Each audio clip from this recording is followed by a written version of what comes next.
నుంచి ఈరోజు ప్రత్యేకమైనటువంటి కార్యక్రమాలు జరగనున్నాయి. ముఖ్యంగా మనం చూస్తున్నాం ఒకసారి ఇప్పుడు అయోధ్య పురవాసులు, అయోధ్య నగరవాసులు రామునికి ప్రత్యేకమైనటువంటి కలశాలను తీసుకొచ్చి ఇక్కడ పెడుతున్నటువంటి పరిస్థితి మనకు ఉంది. సో మొత్తం అయోధ్య పురంలో ఉన్నటువంటి నగర ప్రజలందరూ కూడా ఇక్కడికి తరలి రావడం జరిగింది. ఒకసారి మనం చూస్తున్నాము ఇక్కడ రాముని మందిరంలో ఉన్నటువంటి రావి చెట్టు కింద తీసుకొచ్చినటువంటి కలశాలను ఇక్కడ పెట్టడం జరిగింది. సో మనతో మాట్లాడేందుకు కొంతమంది భక్తులు ఉన్నారు. ఎక్కడి నుంచి వచ్చారు? హైదరాబాద్కి వెళ్ళి వచ్చాము. జై శ్రీరామ్. తొలిసారి ఈ రామ జన్మభూమికి రావడం చాలా సంతోషము. రామ మందిరము అంగరంగ వైభవంగా నిర్మిస్తున్నారు. మరి రేపేం లేదు, 22వ తారీఖు మన విశ్వమంతటా ఒక 60 దేశాలలో లైవ్ చూపెట్టబోతున్నారు. ఈ మహాకార్యములో మనము పాల్గొంటున్నకు ఏ జన్మలో పుణ్యం చేసుకున్నట్టు భావించాలి. ఈ జన్మలో రామసేవకులుగా మేము కూడా ఒక మహాభక్తి గీతాన్ని కూడా రాశాము. V6 ద్వారా మేము ఆడియో లాంచింగ్ చేయబోతున్నాం. జై శ్రీరామ్. అంటే మీరు ఇక్కడ దర్శనానికి వచ్చారా, ఈ కార్యక్రమంలో పాల్గొనేందుకు వచ్చారు? మేము లాలా ఈరోజు ఊరేగింపు ఉందండి, శ్రీరామ లాలా ఊరేగింపు ఉంది. అలాగే భారత గవర్నమెంట్ కోట్లాది మంది రావద్దండి, ఎక్కడ వాళ్ళు అక్కడ టీవీలలో ఇళ్లలో వీక్షించండి, మీరు 5 దీపాలు వెలిగించండి. శ్రీరామ భజన ఆ రోజు 22వ తారీఖు ఉదయం 8 నుండి 11:30 వరకు మీ ప్రాంతాలలో, దేశాలలో, భజన మందిరాలలో, గుళ్ళలో, ఇళ్లలో, ఫంక్షనాలలో ఎక్కడ వీలుంటే అక్కడ చేయండి.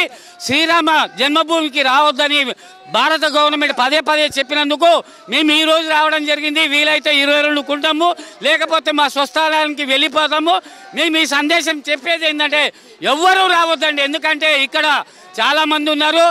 విశిష్ట అతిథులను 7,000 మందిని పిలిచారు. అక్కడ వాళ్ళు ఆ రోజు చూసుకుంటారు. 23, 24, 28కి వెళ్ళి మనమే రావచ్చు. లక్షల మంది మొత్తాము శ్రీరాముని దర్శనం చేసుకుందాము. జై శ్రీరామ్. ఈ సందర్భంగా V6 किधर से आए? मैं देवभूमि द्वारका गुजरात से आई हूँ और अयोध्या के मुझे बहुत अच्छा लगता है और 550 वर्ष से काम अधूरा था और नरेंद्र मोदी साहब ने और योगी साहब ने पूरा कर दिया है, जैसे वो दोनों राम लक्ष्मण हो. जय श्री राम. మీరు ఎక్కడి నుంచి వస్తున్నారు? My name is Kishan Saj. I am reading class 10. My school name Manohar Lal Motiya inter college. Sir मैं एक गायककार भी हूँ. मैं बड़े बड़े शो में गाना भी गाता हूँ और आज इस माताओं लोग के साथ मैं कलश यात्रा में आया हुआ था.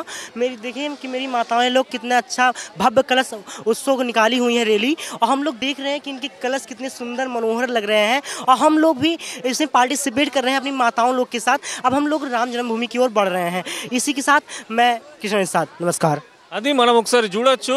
కలశాలన్నీ కూడా దాదాపు 108 కలశాలను ఇక్కడికి అయోధ్యలో ఉన్నటువంటి నగరవాసులందరూ కూడా తీసుకొని రావడం జరిగింది. ప్రత్యేకంగా ప్రతి కలశంలో అయోధ్య రామునికి సమర్పించేటువంటి శుద్ధ జలాలు, వాటితో పాటు అక్కడ ఉన్న లోపల ఉన్నటువంటి సుగంధ ద్రవ్యాలు, వీటన్నిటిని తీసుకొచ్చి ఇక్కడ పెడుతున్నారు. కాసేపట్లో ఈ కలశాలన్నింటినీ కూడా లోపలికి ఇక్కడ ఉన్నటువంటి స్థానిక ఆలయానికి సంబంధించినటువంటి ట్రస్ట్ వాళ్ళు కూడా తరలిస్తారు. మనం చూడొచ్చు మొత్తం కూడా అయోధ్య ఆలయ ప్రాంగణం అంతా జై శ్రీరామ్ అంటూ భక్తులతోని కిక్కిరిసిపోయినటువంటి పరిస్థితి ఉంది. అడుగు అడుగునా కూడా రాముని యొక్క శోభ, రాముని యొక్క గొప్పతనం తెలిసే విధంగా ఇక్కడ ప్రత్యేకమైనటువంటి ఏర్పాట్లు అయితే జరుగుతున్నాయి. మొత్తం కూడా అయోధ్య పరిసర ప్రాంతాల్లో వివిధ ప్రాంతాల నుంచి, వివిధ దేశాల నుంచి వచ్చిన వారందరూ కూడా ఇక్కడ ప్రత్యేకంగా భజన కార్యక్రమాలు, పాటలు పాడుతూ శ్రీరాముని దర్శించుకుంటున్నటువంటి పరిస్థితి మనకు కనిపిస్తున్నది.